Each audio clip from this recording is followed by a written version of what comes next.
I think that's like one of the best and simultaneously the most frustrating parts of it is like when you enter into a new world with new enemies. Yeah. Then you're just kind of like, no, okay, yeah. And you gotta. Okay, something went horribly wrong. What is this, like a Street Fighter KO?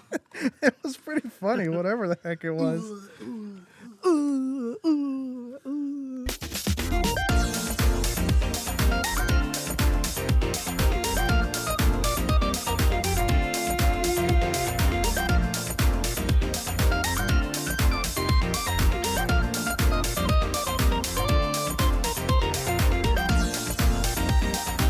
All right, welcome back to the Why Do I Talk to You podcast. I am, I guess, still Saul Starsheet 4.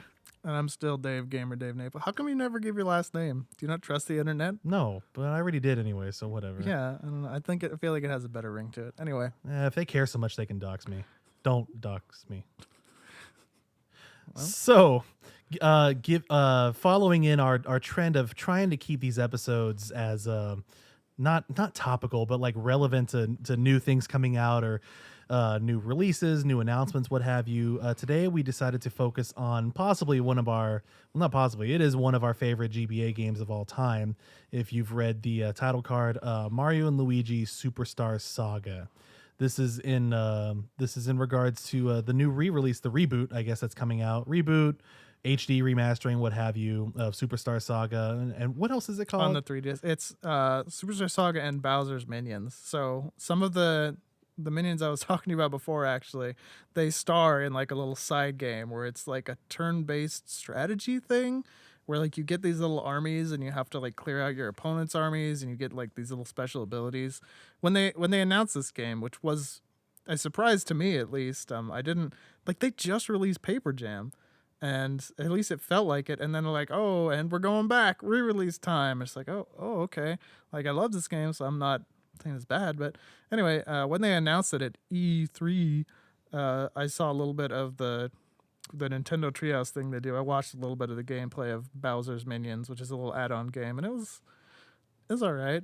Yeah, like a distraction. I've really only ever seen like the release trailer, which you should probably too if you don't know what this is. Just the release trailer about it that released some gameplay for both.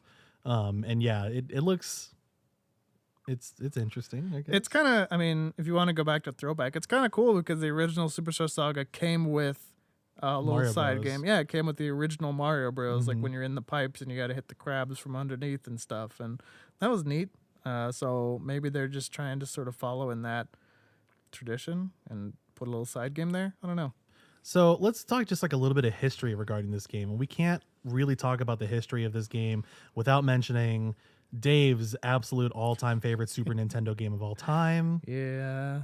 Super Mario RPG. Super Mario Bros. Or Super Mario RPG.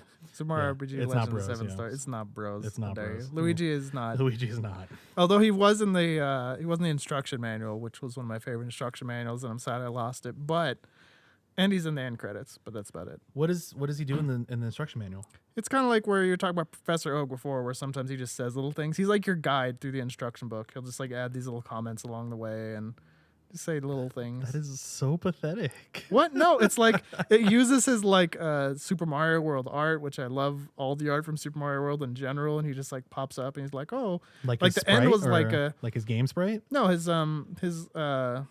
like art from like the box art and stuff, okay. like from that era. And so he just like pops up through and he's like, hey, here's a little comment on this, or like it was really cool in that book. In the last 4 pages, they showed like the party members and some of the moves they learned and what levels they learned and stuff. And Luigi would give a little comment on each character. It's like, oh, this character's so and so. Like, oh, we're teaming up with Bowser this time. Whoa. Aw, spoiler. And Peach, no, yeah, that one's spoiled, but Peach wasn't in there, so they tried to keep one character secret at least. Oh, okay. So, Super Mario Bros. Super Mario RPG was a joint venture between Nintendo and Squaresoft. Squaresoft back then, and even still now, Square Enix, is pretty much known as the RPG or the JRPG master. With the flagship Final Fantasy series and several others on the way. They collaborated to essentially make a a turn-based Mario RPG. Yeah, and I was actually watching a video online about this. It was a gaming historian, if you want to check it out, where he was talking about how it was sort of spawned by Square's inability to penetrate the Western market, where they had only released 3 of their 6 like Final Fantasy games, and they sold like hotcakes in Japan, and in the West they did okay, but it wasn't like they did amazing, not amazing enough for them to release all their games. And so we got, Final Fantasy Mystic Quest. Yeah, I was gonna ask that. That must have come before. Yes, it did. Yes, it did. And that game also did garbage because it was The garbage. game is garbage. Yeah. And so they're like, man, we can't figure out how to make you dumb Westerners like RPGs. And so they came to Nintendo to like, Nintendo, we got it. Mario with a sword. And Nintendo's like, all right, I see what you're going for, but let's workshop this a little bit. I imagine there was Shigeru Miyamoto just kind of going like, no. Yeah, basically, it's like, don't you do that to my character? Don't you do that to my baby? So that's in a sense what we have. It is straight up like an RPG of the time. You're a character, you control the character. The battles are turn based. You go to one town, you go to a transition, then you go to another town. It's beautiful. It's beautiful JRPG. But the Mario element definitely changed everything. Yeah. Not only because like the moves are like involving Mario stomping or throwing Koopa shells. Even side characters doing other things like that. It's just the tone was a lot different. The story was overall much lighter than another Final Fantasy game. Like everything was lighter, but it didn't make the game any less legitimate. Yeah. I remember I was not introduced to Super Mario RPG until I met Dave. Where he was professing how much he loved that game. I didn't really get into it until after I met him, and then I did play the whole game in full, and then I got exactly what he was talking about. I don't have the same context as he because you played it on a cart on a Super Nintendo console. It was literally my first RPG. Please. I had never heard that term before. Please go forward.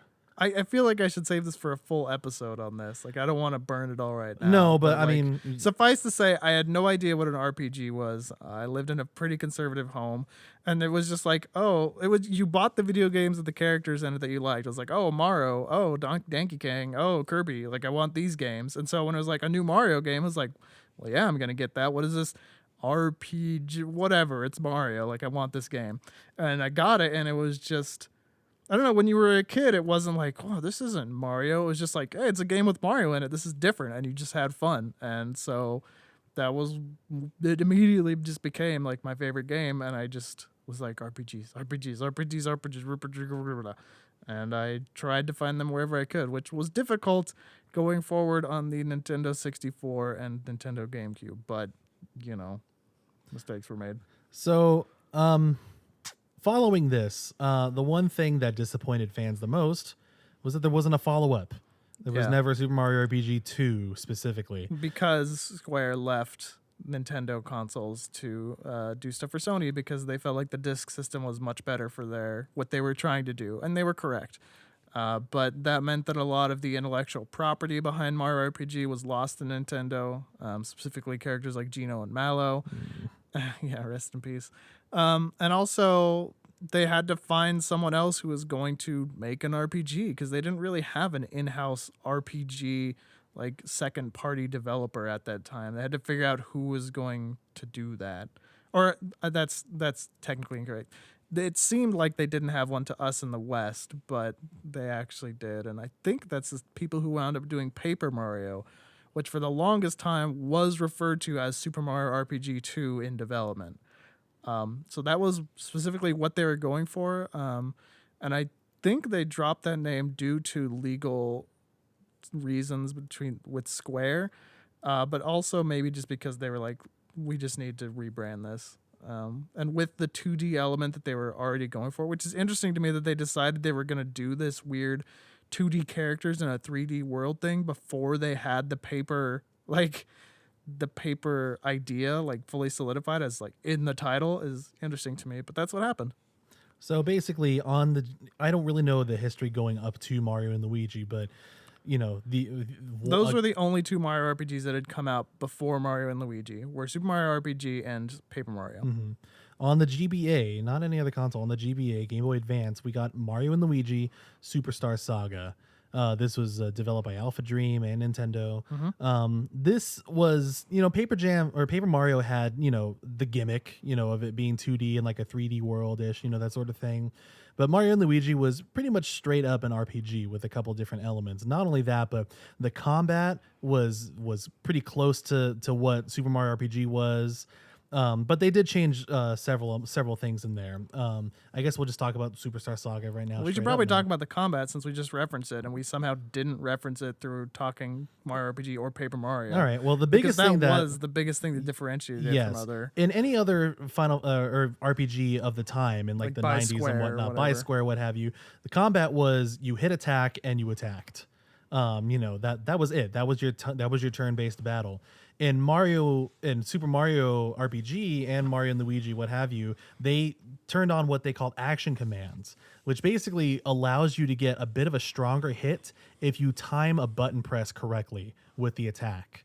And different characters had different attacks had different timings and whatnot. It just kept you more engaged in the fight than just hitting an attack button and there you go. And while you were defending, it was the same thing. Most attacks, depending on which game you're playing, could be either the damage completely nullified or reduced by you hitting a button at the exact moment when the attack hit you or an exact moment during the animation or whatever.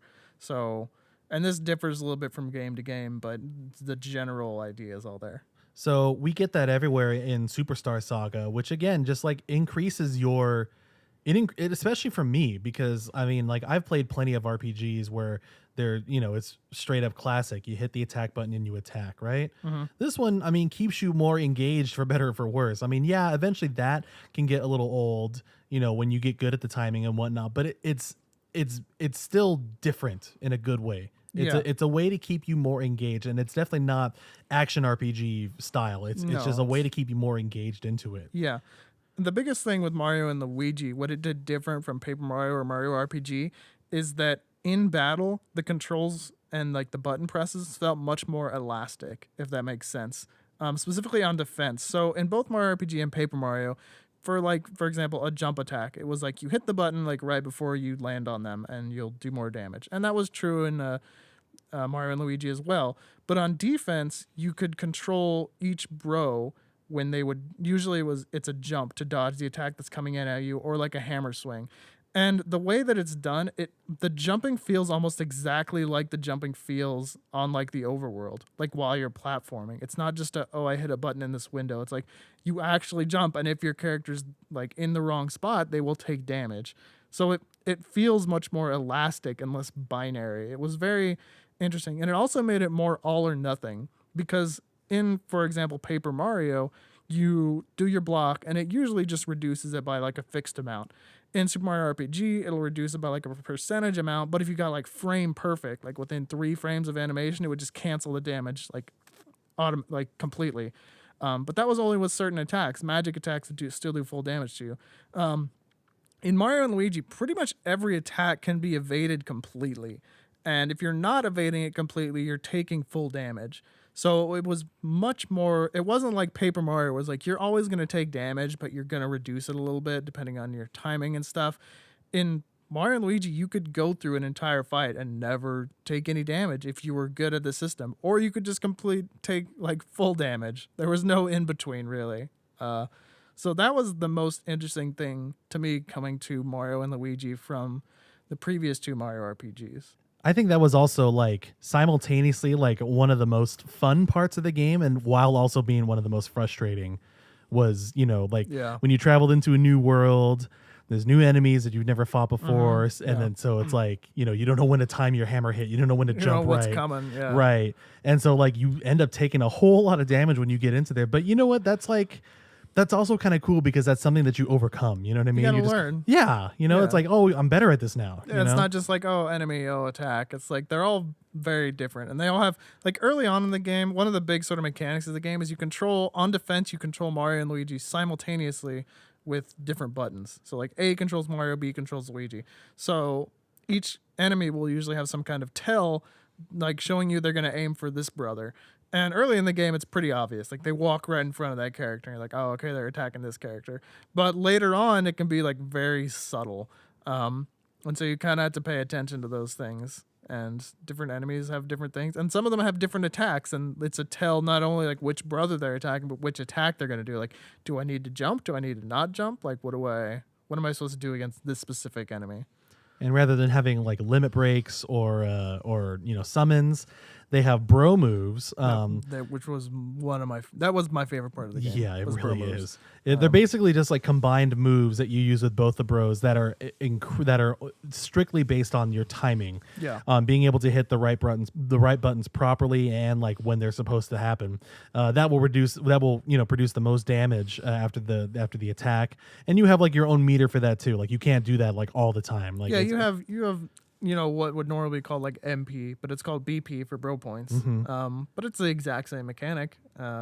But it was just you could tell like a lot of thought was put into it because there was actually a lot of depth to it. So if you were a total noob, there were three different like levels of the attack you could do, and depending on like level 1 was the easiest, and I think it did less damage, but it still did more damage than a normal attack. It was worth it, but it would like slow down every time you were supposed to push a button. So it's like very obvious, like, oh, okay, this is when I'm supposed to push this button, and then it would like go back, and then it would slow down again, like, oh, okay, here I push B or here I push A, and then it would go off. But it also cost the most bro points, and then you get to level 2, which costs the same amount, but like usually I think, but like it does more damage, and it doesn't slow down anymore. It just shows you the buttons. Like the buttons will flash on screen. And then you can do level 3, which costs less bro points. It does more damage. And like all that happens is like a little like flash of light will appear around the bro whose button you need to push. And so it let you progress at your own pace and it lets you have fun. And so like if I was like, I just want to go straight to level 3, like I could. And I was rewarded for being better at it with lower bro costs and more damage. And it was just like, yeah, like I feel like I'm doing good with this. But if you didn't want, it wasn't like something you had to earn. It's like, oh, once you do it level 1 this many times, you got to go through slow motion. It's like, come on, like I just want to do it. You could just do that if you wanted to, and if you didn't want to, you didn't have to. But it rewarded you for doing it. So I thought the way they handled that was really well, and the bro advances were really cool. I was never actually that hardcore to ever get up to the high levels like that. Really? Did you never do the advances? I tried. Because you were the one who introduced those to me. I tried. That was so like if you do a bro move a certain number of times, and I think the number of times you have to do it is lower if you do it on the hardest mode. I'm not 100% sure on that. You could actually like they'd play a little animation and be like, oh, there's a different way you can do this now, but it doesn't like explain it to you. You just have to figure it out. So like if you do it, like in the slow mode, you'll notice like a different button press will be there as an option, or a second color will do. And if you do that, and then a whole different sequence of button presses, you could do like a different move that's like better in certain circumstances, or just like has these different like aspects to it. And that was super cool. Like once you learn those and you know them, you just feel like you really understand the system and you're playing this game now. And it's really interesting because the overworld has like a very interesting way where you control both brothers. Like you switch between which one's in front and you cycle through what the moves are. There's a lot of different cool like overworld things you can do, which pretty much all correspond to a different bro move you could do in combat. Well, that's kind of moving on to something else here. Yeah, I'll stick to combat. But anyway, the bro moves, that was just one of my favorite parts, was going back in and just doing those bro moves because it was fun pushing the buttons in the right sequence and like doing it just in the right timing. And and if you do it wrong, then you get a little goofy, like, oops, we messed up, and they'll do something like goofy, like fall over, or like, and the sprite work in this game is amazing. Well, okay, so let's talk about the aesthetics of the game now. The two things that'll pop up to me in regards to things that have nothing to do with the gameplay itself, I guess, well, three things, I guess. Number one is the music, Yoko Shimomura. Number two is the art design, because it's a completely new art design from separate from any other Mario game up to that point. Really colorful, really like, primary saturated colors, and three would be the humor.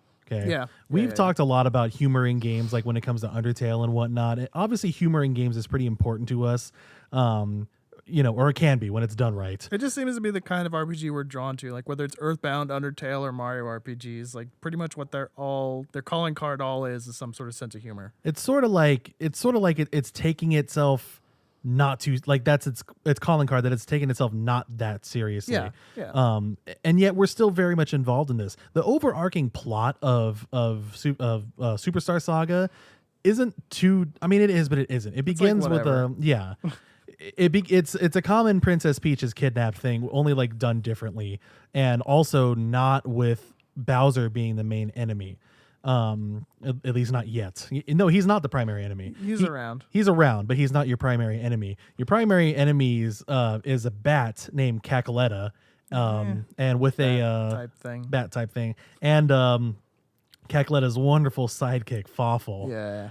Why is Fawful so awesome, Dave? I don't know. I really don't.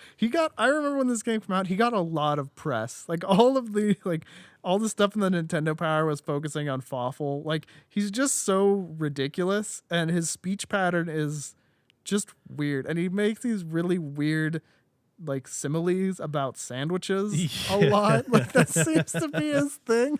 And you're just like, why are you talking about the sandwiches? It's sort of like, and I mean, like if I can go into a little bit of the history of this, my personal history of this game, because I had no idea this game existed. I had known that there was Super Mario RPG through Dave, and he had told me that there were two spiritual successors in Paper Mario and Mario and Luigi, but I was like, I don't have those games, so oh well. I don't have those. So Dave and I met, I guess this is going way back. Dave and I met in college when we played together in our university choir and orchestra. We were also both on the setup and the teardown crew. And we would also do summer tours, sometimes in the South, sometimes in the Northwest. And it was many times it was Dave and I against the world. So we would just be playing video games and goofing and stuff. And many times during like lunch stops, we would just go to a mall because it was pretty easy to stop off all these kids. And inevitably there'd be a GameStop in the mall. We would always just go there, check things out, look at the used game section. And there in one of the used games, like little cabinets, was Superstar Saga. And Dave freaked out. He absolutely freaked out. He was like, Saul, you need to get this game. I was like, I mean, do I really need to? But it's not like you weren't looking for a game to play on tour. Like that's always what you were looking for. I mean, what we were looking for. Right. Really. I mean, I think at the time I was probably, because I didn't have a DS yet. I just had the Advanced you SP. just had the GBA. So I was playing probably OG Pokemon or something like that, you know? Had you found WarioWare yet? Have I found it? Had you? Because like you got that on a tour too, right? That was when we had the DS. Okay. So that wasn't yet. Okay. And anyways, so Dave convinced me to buy it. It was used. It didn't cost much money. He was super excited for me to play it. He was definitely overhyping it a little bit too. And I remember the home stay that I had that night, like, another person who I stayed with from the same group. Because we stayed in random people's homes. Correct. MBG. And it was seldom that Dave and I ever had a home stay together. Yeah. And so the person I happened to be staying with, though, knew what this game was too, and he was also Really? like super excited. Yeah. Who was it? It was JD. Oh, I don't even remember. Okay. Anyway, yeah, JD, my favorite. Not cool. He played trombone. He's married. Oh, he's married to yeah, Kaylee yeah. now. Okay. French horn. Yeah. Okay. Anyways, he was super excited for me to try that then too. So I was like, okay, now that's two people on a game that I've never heard of. And it was a pretty awesome train from there. I didn't beat it. I didn't have enough time to beat it on tour, but needless to say, I played it a lot on that tour. And there was like a 2-week tour, and I got it relatively early. I played it a lot. An awful lot on that tour. That game was pretty special to me, actually. Why did I want to talk about my personal history in that game? Because it's a good story. All right. And it shows that once again, I didn't steer you wrong. Dave.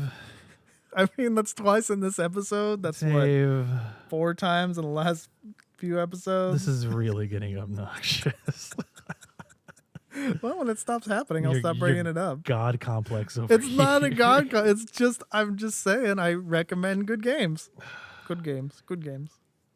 Okay. How about some humility then? How about that? I mean, humility is an appropriate. Never mind. understanding of your- Anyways, I'm just going to keep going. Please do. Anyways, so the things that attracted me to that game, and not even because it's a Mario game per se. Honestly, like that doesn't care too much. I don't care too much about that. Like it's a Mario title. It's a spin-off Mario title. Cool. That's not what drew me to the game necessarily. First of all, what drew me to the game was because Dave was insistent upon it. Secondly, the humor is what got me right away. The whole intro cutscene involves like Princess Peach like She gets her voice She gets her stolen. voice stolen, and it's replaced with what, Dave? Like explosives. Explosives. Because this whole thing is on speech bubbles and whatnot. And so Yeah. like her words will pop up in the speech bubbles, but now they're like symbols, like skull and crossbones and like other weird symbols. And then they'll Yeah. just fall out of her speech bubble and then just blow up things around Yeah. her. Like, come on now. Like, who thinks of that? Yeah, You know? who does think of that? That was pretty weird. And just other things like that. I had already played Super Mario RPG, so I was aware of like this sort of humor. Yeah. Sort of self-aware, not very taken seriously humor, but it was still just really good. Yeah, Super Mario RPG definitely did that, but Mario and Luigi was what said from now on Mario RPGs are about the humor. Yeah. Like really. Absolutely. And Paper Mario did a little bit too, but it was really Mario and Luigi that perfected it. So and put a huge focus on it. So yeah, the same with me. I love the humor in that game. So how did you come across this game then too? Because it was a Mario RPG and I had my eyes trained like a hawk for any Mario RPG that came out after Mario RPG. Did you Yeah. get it? Did you get it like right when it released? Basically, yeah. Wow. I got it. The GBA was like an absolute treasure trove for me. The RPGs that came out on that system are still kind of blow my mind. And not just the remakes, but like that was in the middle of like you got Fire Emblem, the first Fire Emblem the West had ever got, Mario and Luigi, Golden Sun, Final Fantasy Tactics Advance. Like that was all like really pretty close to each other. The third gen of Pokemon, the remakes of like the original Pokemon gens, like Oh yeah. that was like the RPG machine. And then you also, which I didn't even enjoy these back then, but you also had like the re-releases of Final Fantasy 4 and 6, and you got 5 finally on a Nintendo system. Yeah, that system was just RPG central. And so that was just one of the RPGs that came out. I was like, yeah, I'm getting this game. Like at that point, I had sort of made a tradition that whenever a Mario RPG came out, I got it and the strategy guide because I just loved going through strategy guides. I just loved the imagery and like the information it provided and all that stuff. It was just, I still miss my Super Mario RPG strategy guide. That book was so cool. Anyway. So then, I mean, let's talk about the future then, because this isn't the only game in the series. Now we have the second one was Partners in Time, right?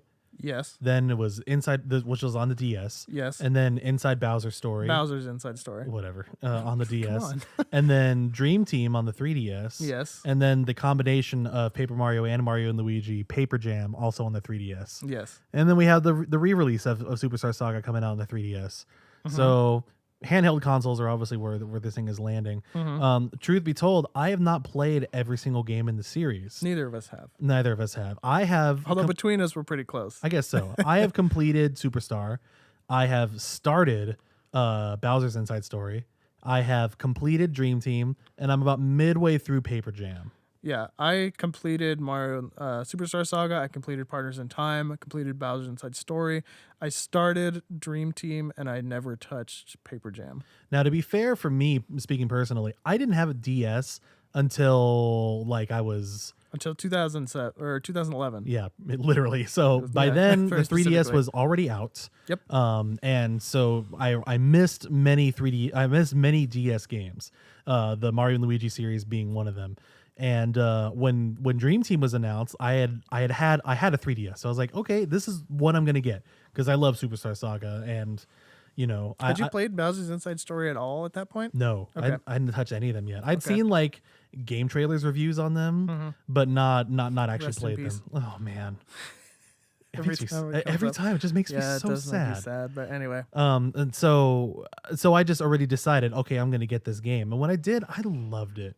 There are issues. Like I don't say that I loved Dream Team as much as I love Superstar Saga, but this is where we talk about like where, you know, a game in a series and how it develops from the original, you know. Dave in particular, you know, he had been playing a lot of Superstar Saga to try to refresh his mind before this episode. And, you know, there were some things in there that Dave wasn't really enjoying so much anymore in Superstar Saga. yeah.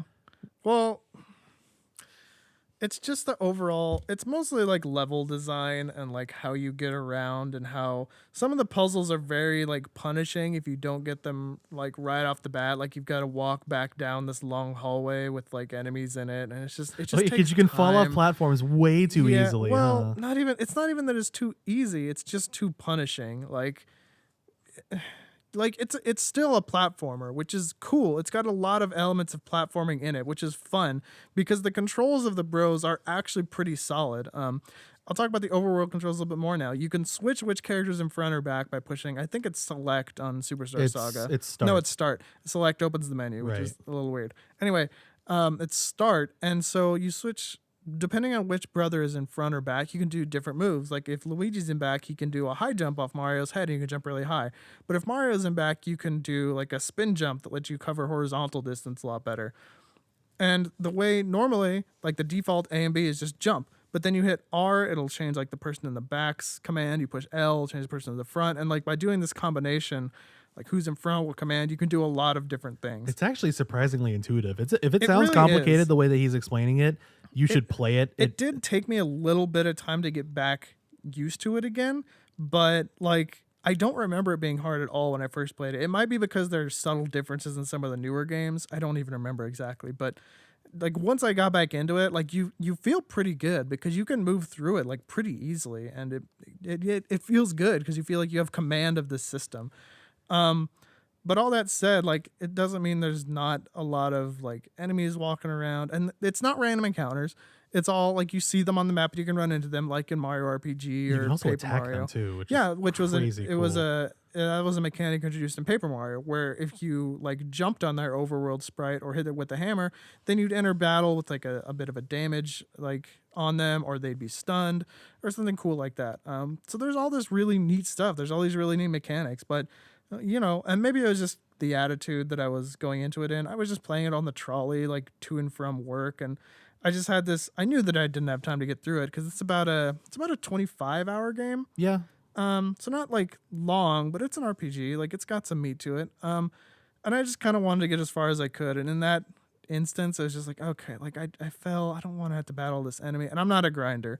I'm not a grinder unlike Saul. So I'm not just like, I don't assume every battle is just part of like the game, I guess. So, you know, it's perspective, but you know, didn't age perfectly, and I'm fully admitting that that could have just been my attitude at the time because it's like what I'm gonna criticize an RPG for having battles, like I know, and they're still more engaging than other battles, so it's like, you know, whatever.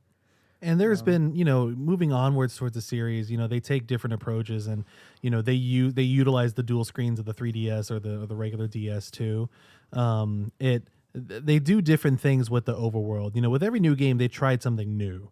Dream Team in particular, for instance, I should say, you would enter into like a dream world where now your perspective was all 2D, and certain things that you could do with Luigi, who was on the bottom screen, would like affect your environment a little bit. And I won't go into too much detail about that, but that's just a way that they're trying to make it so it's not just a platform extravaganza. Yeah. The Or just like a typical RPG or whatever. yeah, the problem with future Mario and Luigi's titles that wasn't really present too much in Mario and Luigi and Superstar Saga is, in my personal opinion, the overabundance of tutorials. Yeah. Mario and Luigi had a few, and they were necessary.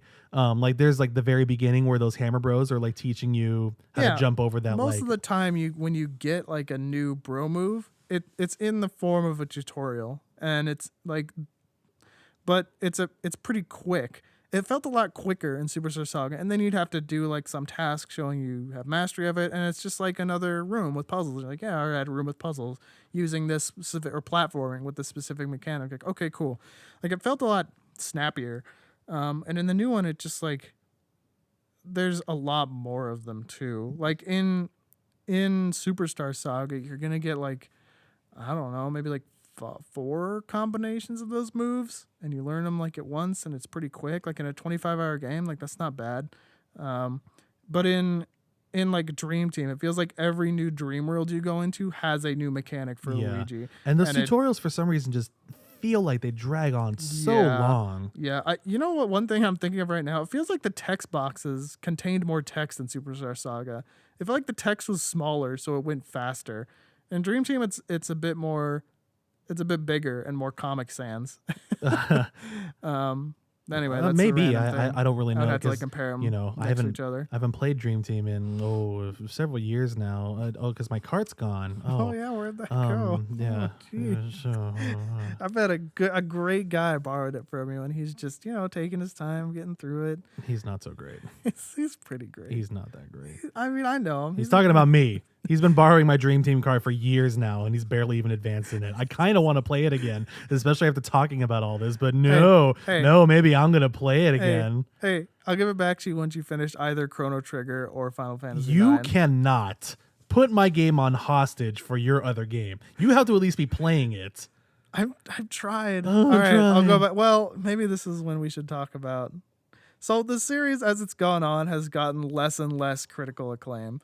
Yeah. I think is fair. So Yeah, you're kind right. of the progression of what happened was Mario and Luigi, Superstar Saga came out and was like, wow, like what a good spiritual successor. Like we're never gonna get another Mario RPG, but this is really good. And having this in Paper Mario is good. And then Partners in Time came out and people were like, yeah, it's still good. I personally really didn't like that one, and I'll talk a little bit more about like why later, but like, yeah, it's a little bit good, but not much has changed. It's okay. And then Bowser's Inside Story came out and people were like, oh, this is really good. Like they introduced these new mechanics and it's really funny. Like the humor is like really good again. And then Dream Team came out and people were kind of like, it's kind of the same game. And there's a lot of tutorials. They were like, there's a lot of tutorials. Yeah, in this. it's And definitely not me that thinks, not just me. that's just a thinks there's very lots of common tutorials. complaint with the series in general. I think that was probably like coming. I think it was a little bit of series fatigue, and also just like they were doing more to, because this is supposed to be, it's supposed to be a beginner's RPG. Like it's not really, but there's enough depth to it that anyone can enjoy it. Like I was saying with the bro moves, like a beginner can handle level 1 bro moves, but if you're good, you can do the level 3 bro moves, and it's rewarding and it's fun and it's awesome.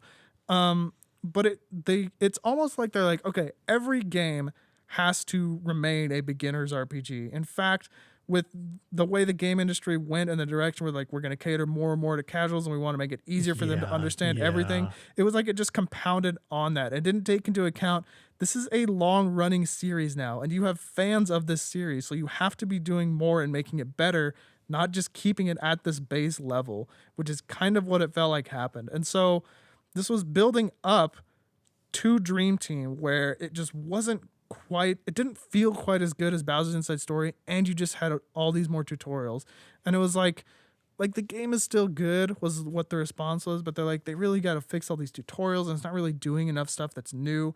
And then Paper Jam came out and it was just complete, like, this is just the same thing. Like it just feels if like anything, the it's same worse thing. because they're introducing the Paper Mario in there too, which introduces its own set of moves and own set of overworld abilities. Which like sounds good, right? Like, oh, you're making it more complicated for the people who stuck around, but it's like, no, you're just kind of adding more tutorials. Right. No, that is literally exactly why I have not finished Paper Jam yet, is because I try and then I'm just like, oh god.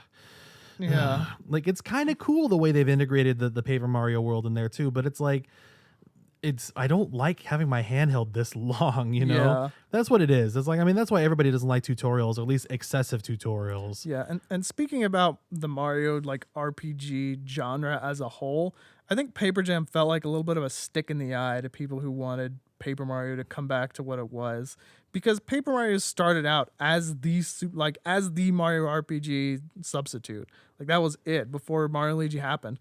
And then even after Superstar Saga hit, you got Thousand Year Door, which is like legitimately might be like the best crafted Mario RPG game. Like it's up there. Like I think it and Super Mario RPG are both just really, really good. And it was like probably easily one of the best RPGs on the GameCube, and like people rave about that game. It was just really good. And then after that, Paper Mario went into Super Paper Mario, which like kept the RPG elements of like health, but it was basically just a platformer, and it was really clever.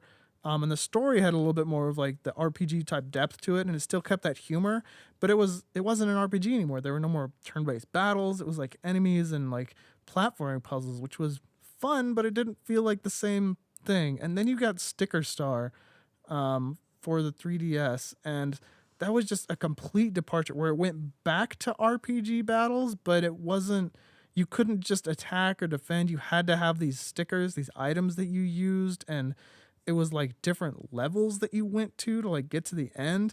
And then that went to Color Splash on the Wii U, which I actually own and I haven't played yet. I feel bad because my brother got it for me for Christmas, but yeah, I Wow. feel terrible. But like, I knew that it was the same gameplay as Sticker Star, which I had bought and like tried out, and like used, and I was just like, this isn't fun, and it feels bad, man. Like the direction that paper, and there's a lot of discussion in the community like why this happened.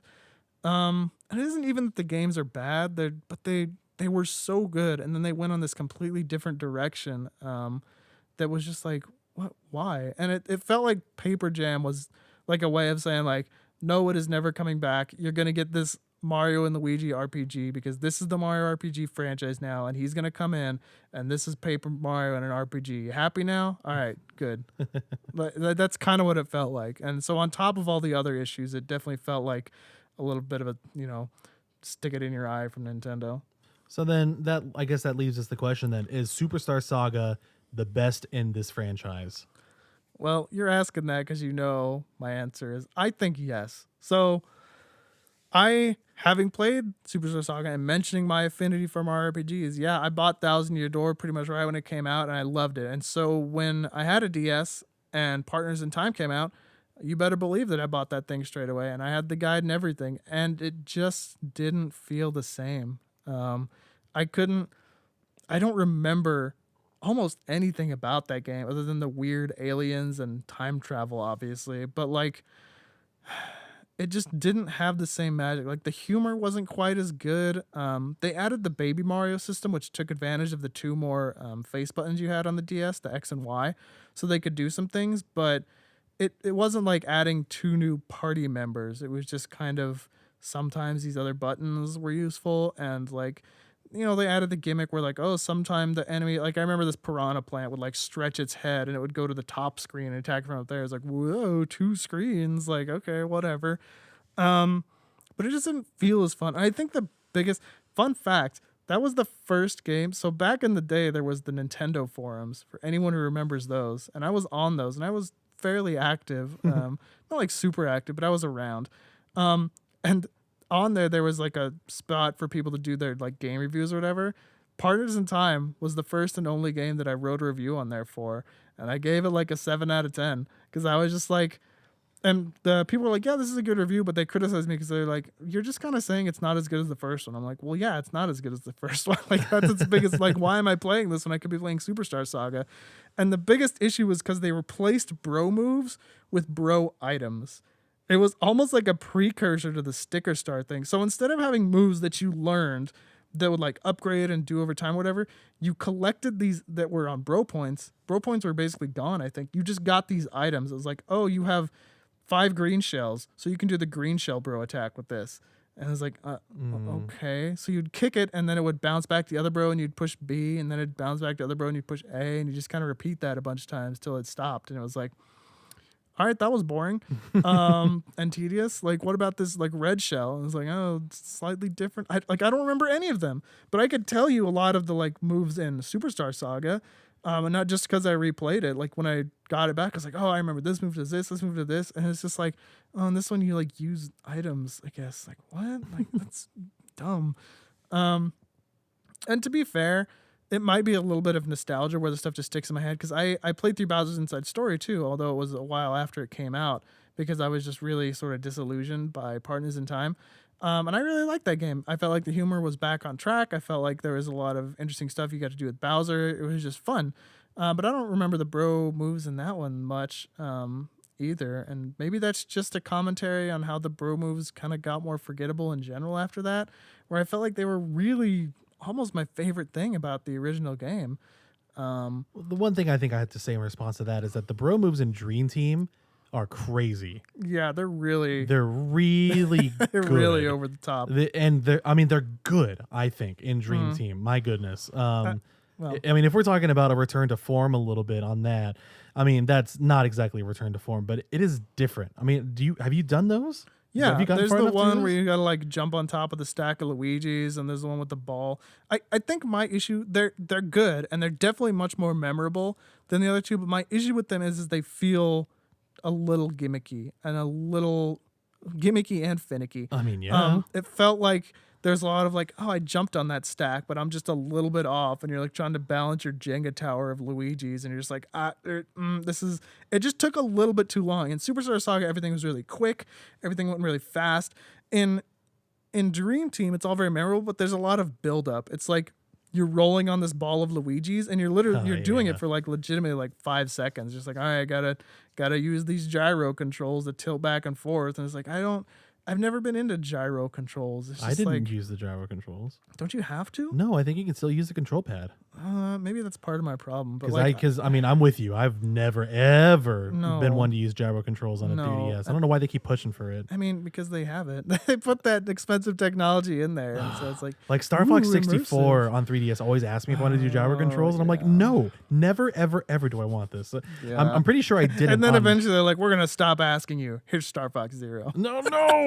That's not what I wanted. Boy, no, this is not what I wanted. I don't like gyro controls in general. Anyways, in Dream Team though, I excused it because I essentially came from playing Superstar Saga straight into Dream Team. Like, because I didn't play any of those other ones till way after the fact. And I knew that it was different. I sensed that it was way different right away. The bro moves in general in Superstar Saga take up to about 2 seconds at the most. Yeah. The bro moves in Dream Team can take up to maybe either a full 30 seconds. It's like a summon. Yeah, you know what? That's a good comparison. Like Yeah. it really is. But Dave, I like the bro moves in Dream Team way better. It's not that. Look, if you're asking me, then Superstar Saga. Yes. Oh no. No. I think it just elongates things so much. I It's think like, it takes the idea of the bro moves and and it expands on it. but it Like, makes battles last so much longer. And that was what I was getting caught up in even in Superstar Saga. I was like, these battles are they feel a little slow, because I think one of the big things is, and to its credit, Dream Team does better with this, but one of the issues of Superstar Saga is there's not a lot of options to attack multiple enemies.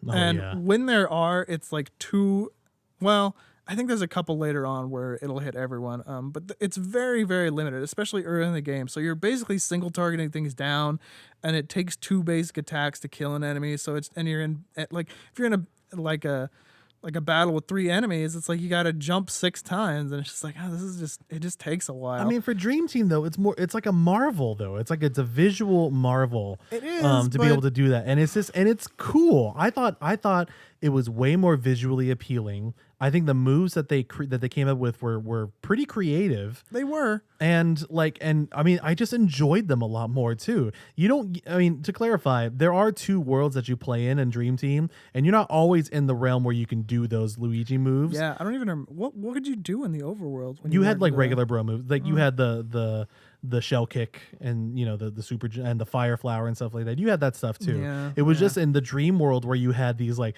crazy moves where you had these duplicates of Luigi form like a giant Jenga tower, form like a giant wrecking ball or whatever like that. I mean, those are cool. Those are fun. Let's go back a little bit. What do you think of the overworld bro moves in Dream Team? In Dream Team? Yeah. Overworld bro moves. Yeah, like the ones where you're like, oh, you just kick a shell or whatever. Like the ones where you're not doing like the stack of Luigi's. not in the dream Yes, world. yes, I mean, sorry. I thought they reminded me very much of Superstar Sagas, so I didn't really have an opinion on them. I mean, I think they're inferior to Superstar Saga too. Why? Because they take a little bit longer. No, because they're less interesting. Like I'm It's just the same talking thing. about then the ones. So that you're talking about the non-Dream World ones, Right. It's not that they're the same thing, because in Superstar Saga it wasn't always obvious like which button you had to push right after the other. It's like, oh, the shell's going towards this bro, I guess I push this button, and then you just do that same thing over and over again. In Superstar Saga, it's like, oh, I got to use the hammer on this character, but then I can use the hammer again with this character, or I can do this other thing which makes the move different. There was just so much more variety. Like just having those, and there were only, I think, between the 2 bros, there were only 8 basic bro moves.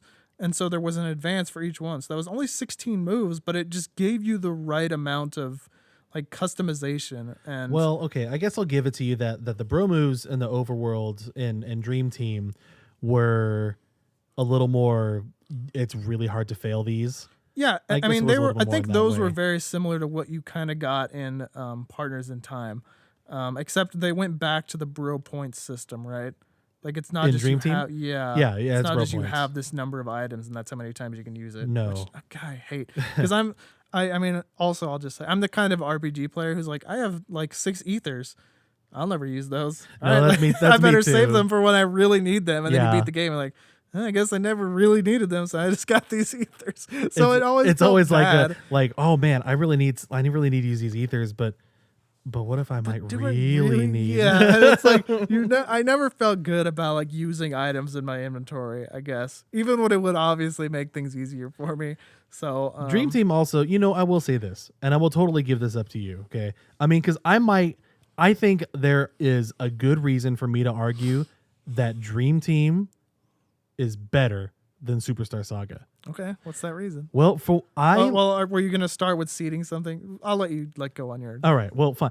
One of the reasons why I would not argue that it is better is that it does hold your hand a lot, especially given the heal stations.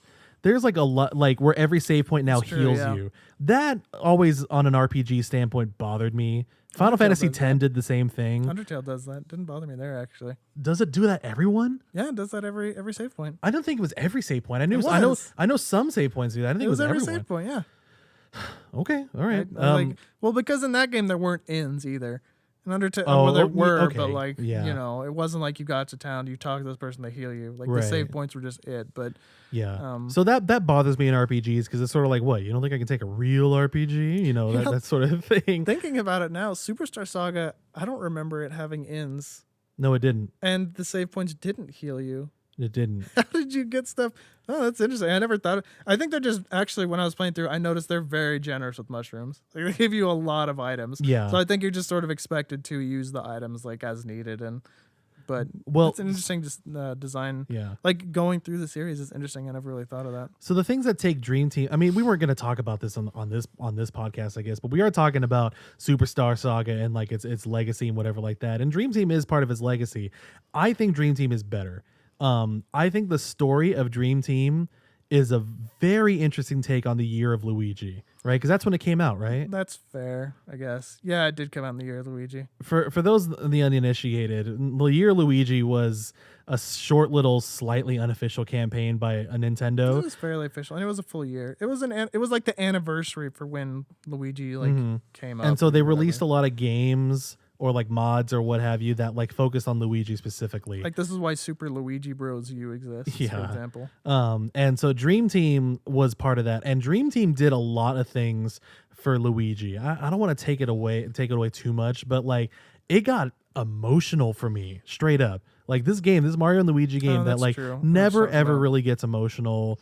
Because I mean that's just not what they do. This one did. It doesn't linger there either. It just sort of does it and then it moves on, which is a little like it leaves it to you if you want to stay there or not, which is good. I think that's something that actually Undertale and Mother series does well too. And the combat is pretty much the same.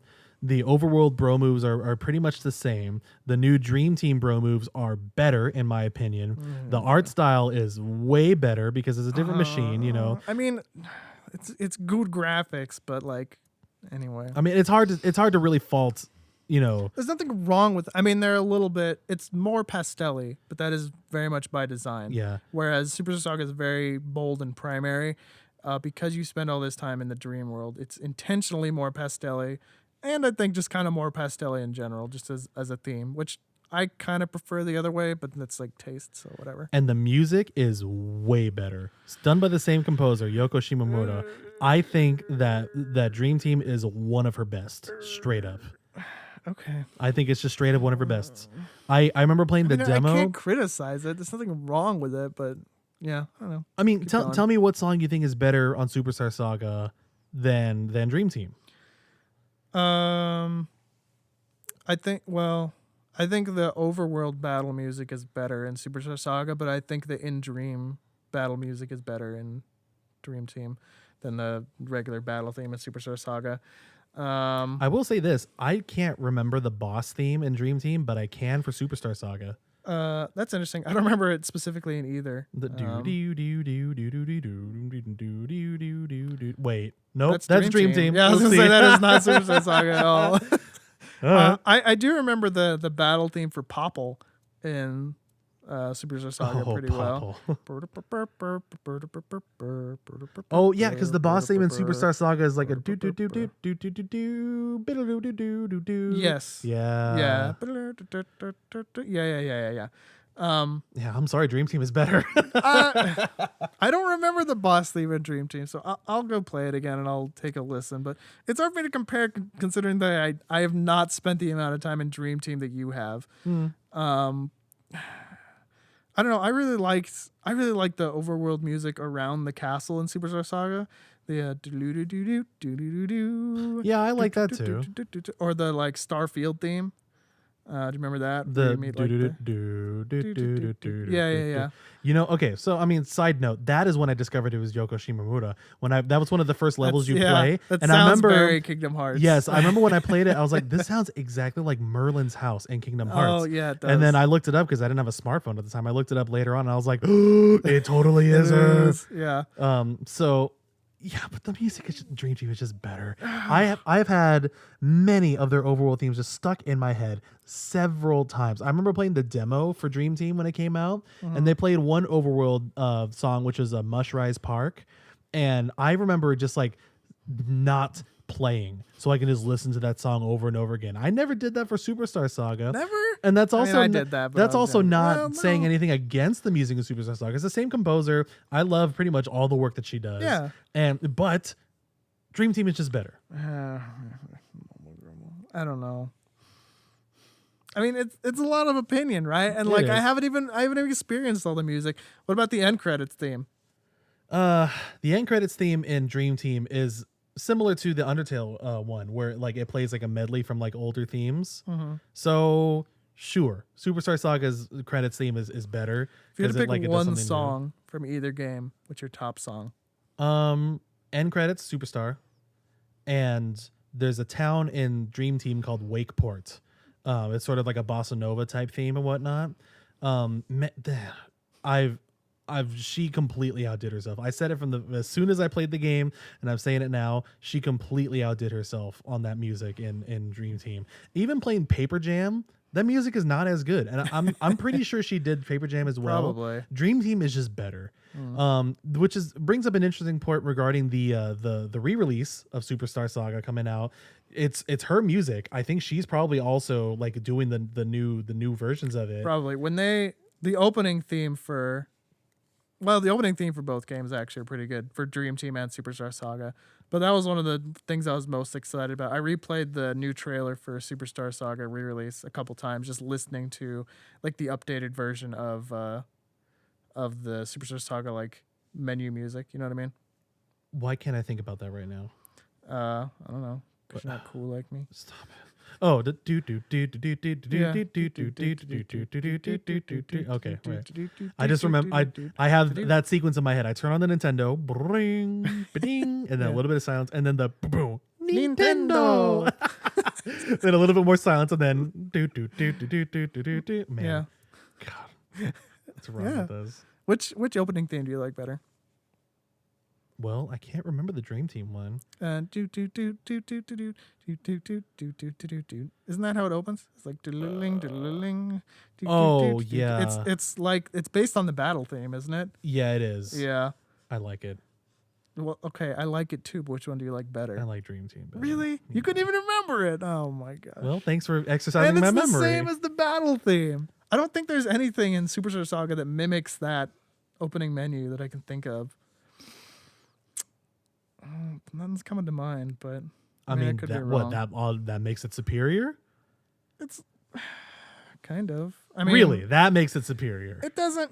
It not like intrinsically. It's not like, well, this one's original and this one's just a remake, so it automatically makes it better. But like, it gets points. You know, it like weighs it a little bit I think those more. are cheap points. But they're points. They're cheap points. I don't know. This is so like opinionated. It's like, I I like this know. music better. I like this music. Like this is the music I grew up with in this game. That like I played when I was a kid. And you're like, well, this is the game that I bought with my own. Like it was like the first Mario and Luigi game that like you discovered on your own. Yeah, it wasn't it like is. people telling you. And I still haven't even played this. So like that's like your game. Kind Yeah, of, you know? fair enough. Fair enough. I mean, it's just different. It's really hard to compare. But And all that to say is that's not to say that there's even a lot of things that I dislike about Superstar Saga. There's not really a lot of things I dislike about Superstar Saga. I feel like Superstar Saga is more solid top to bottom. I feel like you could argue there are a few higher highs in like Dream Team, but I think there are quite a few more lower lows. You know what I mean? Does that make sense? You know what? And I that's think not I to do. say everything in Superstar Saga is mediocre. It's like everything is good, and there's a few things that like stray up into great. And like in Dream Team, maybe you get a couple things like, oh, this was really great, but you get a few things that are like, this is mediocre to bad. And to me, that just really puts it more in Superstar Saga's favor. Like I feel like it's more consistent, like front to back. Like again, like it's cool that in the dream world you get like slightly better music and like better bro moves, but when you go back to the overworld and it's like everything's kind of inferior, and you spend about an equal amount of time in both, maybe like a little bit more in the dream world, maybe, but if you're like, yeah, this 50% of the time it's like a little bit better, but this other 50% of the time it's definitely worse, it's just like, I don't know, that puts a lot into Superstar Saga's camp for me. So I mean, since we're leaning, And I think Superstar Saga has better humor than Dream Team, and it does some cool stuff or some interesting stuff for Luigi too. The running gag where no one recognizes Luigi is actually hilarious. yeah, And I'm a big Luigi. I always root for the underdog. Like I love Luigi, and my favorite character in Dragon Ball Z is Krillin. So these are like the butt of joke characters, but like I love them because I feel like they have more personality, and like it's not like everything's just given to them. Like, well, you're a Super Saiyan now. Like, oh, you're Super Mario. Like, oh, you're the best. You're the hero. It's like you got to earn it. But like, I felt like the humor in Superstar Saga, and like it bothers me with sort of Dragon Ball Super has made it a Krillin where he's like just kind of a joke character. Like, I felt like Superstar Saga handled it really well, where it's like, yeah, Luigi's kind of the joke character, but he still gets these moments to shine, and it's all sort of tongue in cheek and in good humor. So I don't know. I thought it was really good.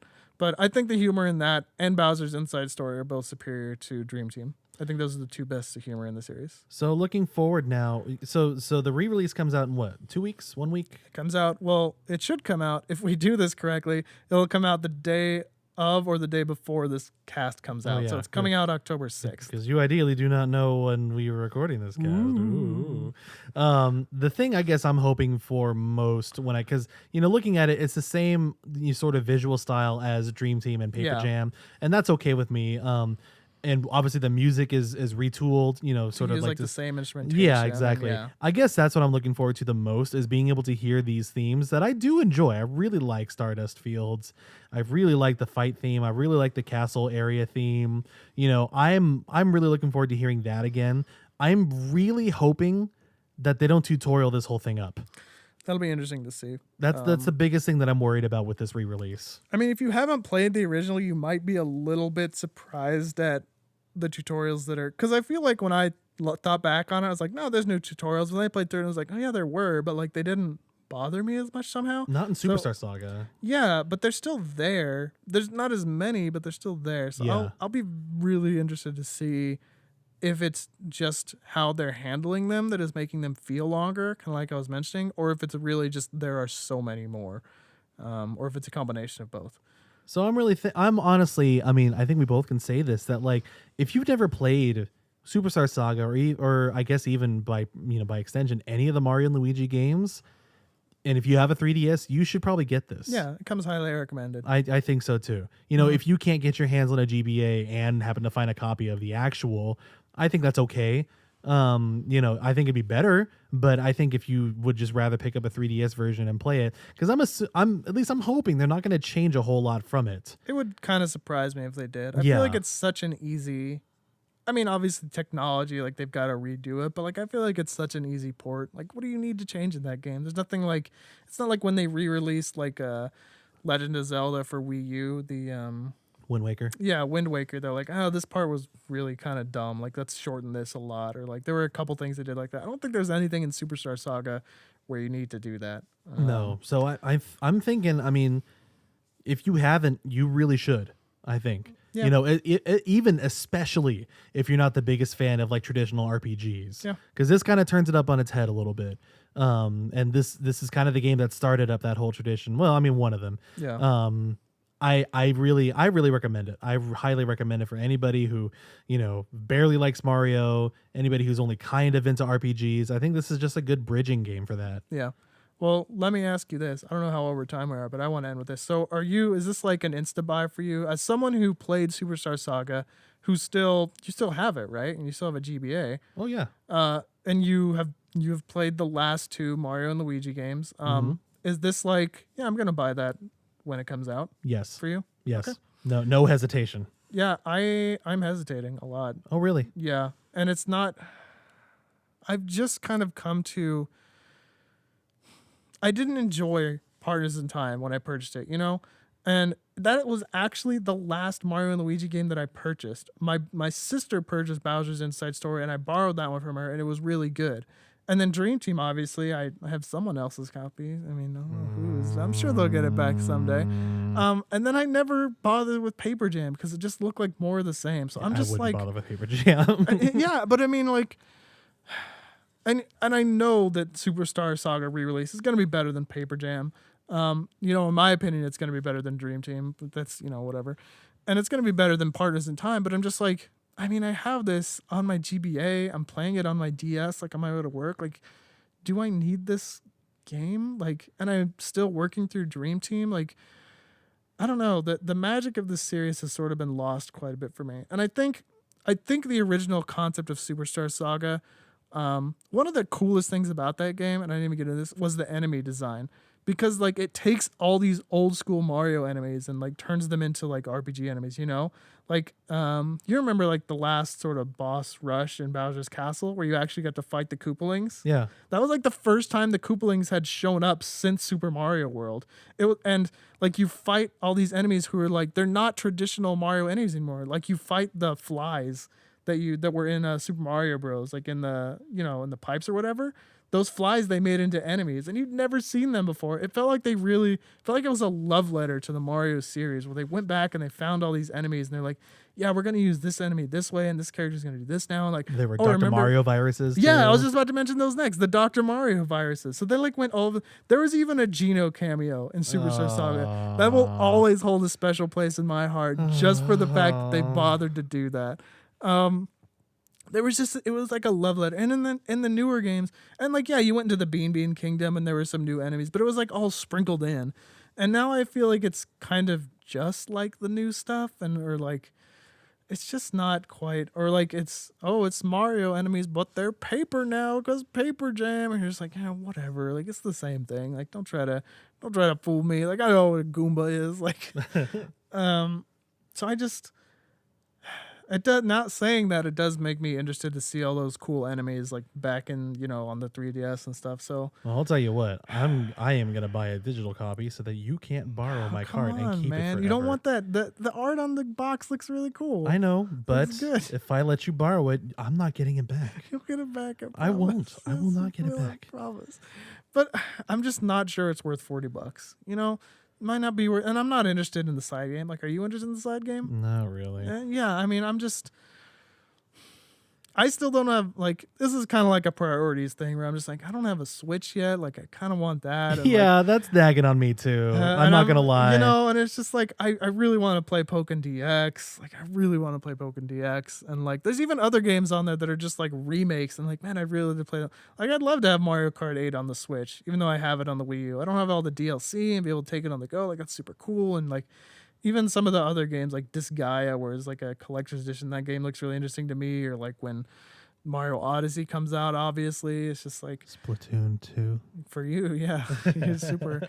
But like, even there's just so many other games. Like, I'm still trying to figure out some way to get my hands on Dragon Ball Fighters when I don't have a PS4, Xbox One, or a PC that can handle it. I'm just like, I need to find a way to get this game because it looks so good. And so like, comparing all that to like Mario and the Mario and Luigi re-release, I'm just like, man, I could just play it on GBA. There's absolutely nothing wrong with playing it on GBA. Like, I don't feel like this is a game that it didn't need a re-release, and it's really interesting that they're doing it now. Like, it feels like Paper Jam just came out, and like, it's really been, I don't know if they're trying to reboot the series or like what, but it's an interesting decision, and I don't know if it's for me right now.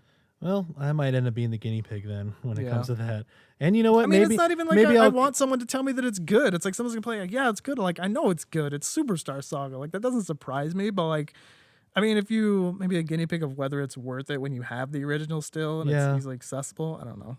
because I have the original. Yeah, you do. I'll be able to compare them right away and whatnot. Yeah. So I guess in basic conclusion, we can sort of say, if you've played the game before, if you have it on GBA or whatever, maybe wait to see like if it's really worth the hype of getting a re-release. If you got the money and you got the itch, like, do it. I'm just saying, like, I'm in a position where there's so many games and I'm an adult now and I have to do adulty things. But so, if you've never played it before or a Mario and Luigi title, you probably should. yeah. It'd be a good way to start It's you a into great it. entry point. It's the first game. It's, I think, the most overall solid top to bottom. So yeah. Right. I think that about does it. Yep. Huh, Dave? Yep. All right. That's all I Well, got. thank you guys for listening to us yet again give a nice little love letter to a game that we love so much. 6. Episode 6. How about that? Special thanks always again to Danny Barra Huvert for the wonderful art. Also special thanks to the combined efforts of OC Remix, Rob KTA, Expert Novice for the wonderful intro and outro music. Please find us on social media, on Facebook and iTunes as well. We are definitely on iTunes. We are by definitely now. on iTunes. So Hallelujah. 5-star reviews, easy. Anything you write is a big help on there too. Absolutely. Yep. And I am still, for some reason, Saul Starsheet 4. And I'm still Dave, Gamer Dave Maple. And we'll see you in the next one. Take care.